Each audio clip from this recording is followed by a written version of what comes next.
bağlandı yürek. Bu durkum sana değişli. Taştı vuruk ütködü canlandı yürek.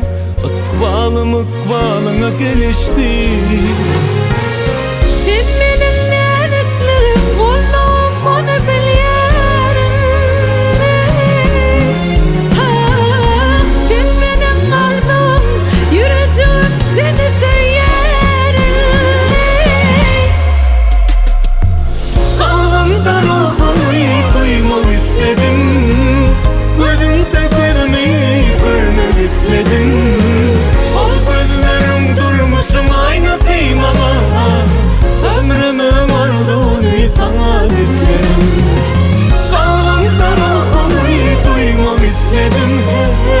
Gözümde görmeyi görmek istedim. Al gözlerim durmuşum aynı simana. Ömrümün ardını sana istedim.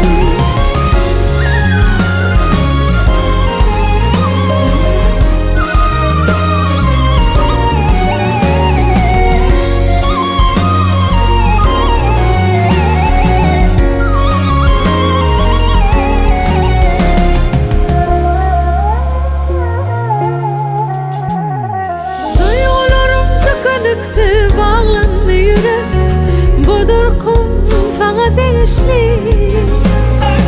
Taşta varak ütkedi canlanlı yürek. Akbalım akbalına gelişti. Sen benim yüreceğim, kulluğum onu biliyorum. Sen benim selvim, kara gözüm seni söylerim.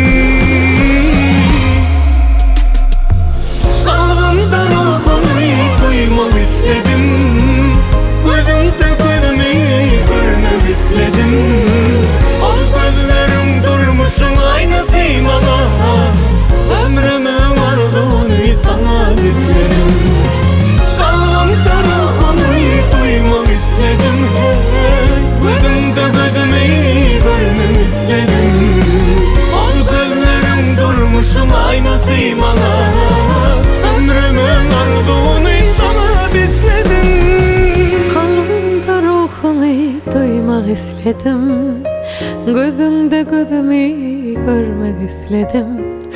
Al gözlerim durmuşun aynası bana. Ömrümün arzunu sana besledim.